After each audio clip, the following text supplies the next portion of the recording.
அனுர ஜனாதிபதி, பெண் பிரதமர், 4 பேர் கொண்டு புதிய அமைச்சரவை. ரணில் இப்போது தோற்றாலும் 6 மாதங்களில் மீண்டும் ஜனாதிபதி. ராஜாங்க அமைச்சர் பகிரங்கம். வடக்கில் மாகாண சபையை கடுமையாக எதிர்த்தவர் சஜித்தின் தந்தை. வெளிவரும் புதிய தகவல். அருகிலேயே காணொளிகளை பகிர்ந்தால் சிக்கல். காவல்துறை விடுத்த எச்சரிக்கை. தேர்தல் பிரச்சார பணிகளுக்கு நாளை நள்ளிரவுடன் தடை. வெளியான அறிவிப்பு. ரணிலின் ஆட்சியிலேயே பொருளாதாரம் வளர்ச்சி ஒப்புக்கொள்ளும் அனுர. ஜனாதிபதி தேர்தலில் வாக்களிக்க தகுதியானோர் தொடர்பில் வெளியான தகவல். நைஜீரியாவில் பெருமளவு கைதிகள் தப்பியோட்டம். வெளியான காரணம். தேசிய மக்கள் சக்தி அரசாங்கத்தில் 4 பேர் கொண்டு அமைச்சரவை நியமிக்கப்படும் என கட்சியின் நாடாளுமன்ற உறுப்பினர் விஜித கேரத் தெரிவித்துள்ளார். அத்துடன் செப்டம்பர் 21 நாடாளுமன்றம் கலைக்கப்படும் என்று மினுவாங்குடியில் நடைபெற்றுள்ள கூட்டத்தில் அவர் தெரிவித்திருக்கின்றார். அவர் மேலும் தெரிவிக்கின்ற போது, அனுரு ஜனாதிபதியான பின்னர் கொழும்பு மாவட்டத்தில் விருப்பு வாக்கு பட்டியலில் அடுத்த இடத்தில் உள்ள லக்ஷ்மன் நிபுணராட்சி புதிய நாடாளுமன்ற உறுப்பினராக பதவியேற்க உள்ளார். அரசியலமைப்பின் 47(3) சரத்தின் கீழ் ஜனாதிபதிக்கு வழங்கப்பட்டுள்ள அதிகாரங்களுடன் புதிய அமைச்சரவையொன்று நியமிக்கப்படும். இதன்போது தேசிய மக்கள் சக்தியினுடைய 4 பேர் கொண்டு அமைச்சரவையை நியமிக்கலாம். ஒரு புதிய பிரதமர் நியமிக்கப்படுவார். அது ஒரு பெண்ணாக இருக்கலாம். சுவிட்சர்லாந்தில் 7 பேர் கொண்டு அமைச்சரவை மட்டுமே இருப்பதாக சுட்டிக்காட்டிய விஜித கேரத், நாடாளுமன்ற தேர்தலுக்கு பின்னர் புதிய அமைச்சரவை நியமிக்கப்படும் வரை 4 பேர் கொண்டு அமைச்சரவை 2 மாதங்களுக்கு இயங்க முடியும் என தெரிவித்துள்ளார். நாடாளுமன்றத்தை பிரதித்துவப்படுத்த கலாநிதிகள், பொறியியலாளர்கள் மற்றும் சட்டத்தரணிகள் என பல தொழில் வல்லுநர்கள் தம்முடைய கட்சியில் இருப்பதாகவும் சுட்டிக்காட்டியுள்ளார்.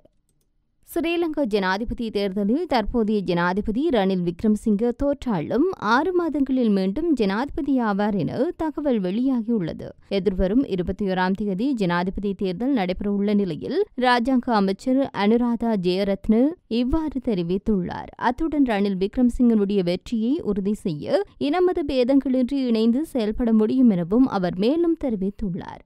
தமிழ், சிங்கள, முஸ்லிம் மக்கள் இணைந்து ஆதரவு அளிக்கும் ஒரே தலைவராக ரணில் விக்ரமசிங்க திகழ்கின்றார் என்று அவர் சுட்டிக்காட்டியுள்ளார்.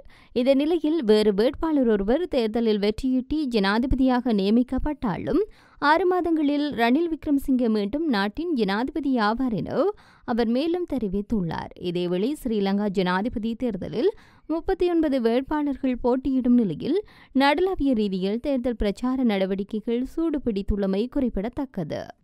வடக்கின் மாகாண சபை முறைமை அமைவதை கடுமையாக எதிர்த்தவர் சஜித்தின் தந்தை ரணசிங்க பிரேமதாசா என மொட்டுவின் நாடாளுமன்ற உறுப்பினர் SP திசாநாயக்க தெரிவித்துள்ளார். ஜனாதிபதி வேட்பாளர் ரணில் விக்ரமசிங்கவினுடைய வெற்றியை உறுதிப்படுத்தும் முகமாக ஹட்டன் திக்கோயா மாநகர சபை மண்டபத்தில் நேற்றைய தினம் நடைபெற்ற கூட்டத்தில் உரையாற்றும் போது அவர் இதனை தெரிவித்துள்ளார். அவர் மேலும் கருத்து தெரிவித்த போது, சஜித்தின் தந்தை தமிழ் மக்களுக்கு ஒன்றும் செய்யாத தலைவர். அதேபோன்று தமிழ் மக்களுக்காக அவருடைய மகன் சயித்தும் எதையும் செய்ய போவதில்லை. ஜனாதிபதி தேர்தல் பிரச்சார கூட்டங்களில் சஜித் பிரேமதாசா மக்களுக்கு வாக்குறுதிகள் அளித்த விடயங்களை வழங்குவதற்கு மேலதிகமாக 40,000 கோடி ரூபாவை பெற்றுக்கொள்ள வேண்டும் என அவர் மேலும் தெரிவித்துள்ளார்.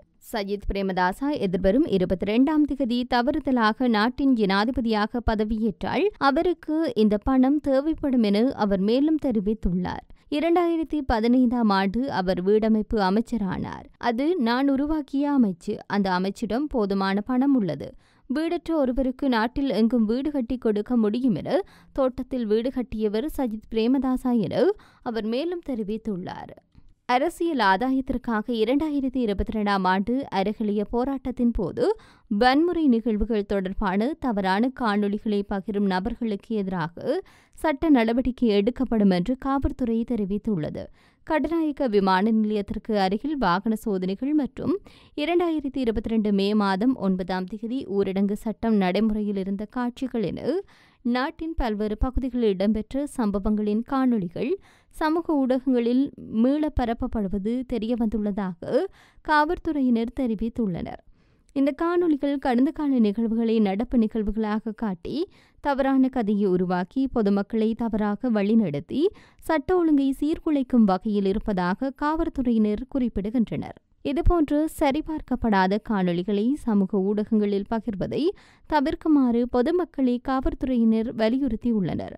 தேசிய பாதுகாப்பிற்கு அச்சுறுத்தல் ஏற்படுத்தும் வகையில் பதிவிடுபவர்களுக்கு எதிராக சட்ட நடவடிக்கை எடுக்கப்படும் என காவல்துறையினர் மேலும் தெரிவித்துள்ளனர்.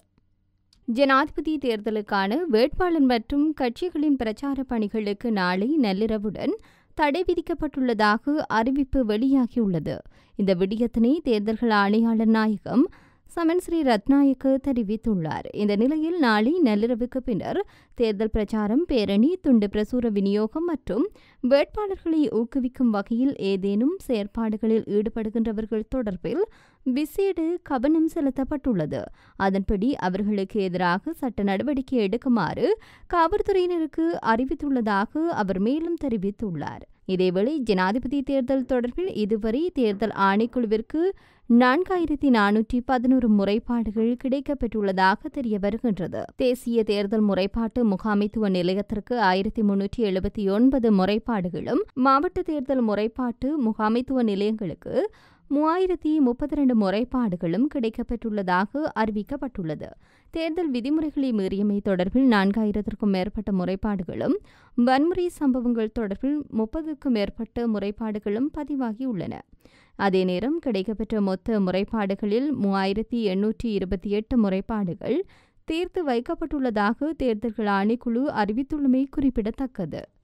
ஜனாதிபதி ரணில் விக்ரமசிங்கே ஆட்சியில் பொருளாதாரம் வளர்ச்சி அடைந்துள்ளதாக தேசிய மக்கள் சக்தியினுடைய தலைவரும் ஜனாதிபதி வேட்பாளருமான அன்றகுமார திசாநாயக்க தெரிவித்துள்ளார். உள்ளூர் தொலைக்காட்சி ஒன்றுக்கு வழங்கிய நேர்காணல் ஒன்றில் அவர் இந்த விடயத்தை தெரிவித்திருக்கின்றார். வரி அதிகரிப்பு என்று அரசாங்கம் கடந்த ஆண்டில் 700 பில்லியன் ரூபாய் வருமானத்தை பெற்றுக் கொண்டுள்ளது என அவர் சுட்டிக்காட்டியுள்ளார். பொருளாதார வளர்ச்சி மற்றும் வரி செலுத்த வேண்டியவர்களிடம் வரி அறவீடு செய்யப்பட்டதன் மூலம் இவ்வாறு வருமானம் அதிகரிக்கப்பட்டுள்ளதாக தெரிய வருகின்றது.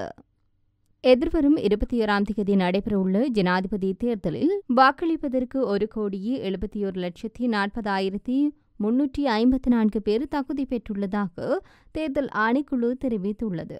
இதன்படி எதிர்வரும் ஜனாதிபதி தேர்தலில் வாக்களிப்பதற்கு கொழும்பு மாவட்டத்திலிருந்தும் 17,65,351 பேரும், ஹம்பகா மாவட்டத்திலிருந்து 18,81,129 பேரும், களுத்துறை மாவட்டத்திலிருந்து 10,24,244 பேரும், கண்டி மாவட்டத்திலிருந்து 11,91,399 பேரும் வாக்களிக்க தகுதி பெற்றுள்ளனர்.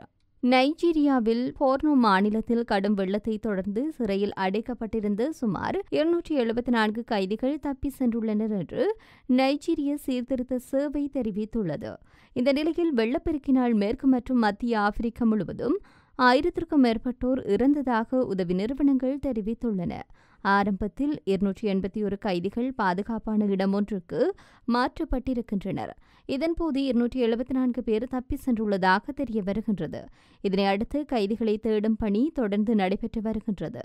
நைஜீரியா முழுவதும் பல வாரங்களாக ஏற்பட்டுள்ள வெள்ளம் 269 இறப்புகளுக்கு வழிவகுத்துள்ளது மற்றும் 6,40,000க்கும் அதிகமான மக்களை இடம்பெயரச் செய்துள்ளது. இதற்கிடையில் கடந்த புதன்கிழமை வடக்கு நைஜீரியாவில் நிரம்பி வழியும் அணையிலிருந்து வெளியேறிய வெள்ளம் ஒரு மிருகக்காட்சி சாலையை மூடியுள்ளது. இதன் காரணமாக முதலைகள் மற்றும் பாம்புகள் உள்ளிட்ட விலங்குகள் அருகிலுள்ள குடியிருப்புகளுக்குள் இழுத்து செல்லப்பட்டுள்ளதாக தகவல் வெளியாகியுள்ளது.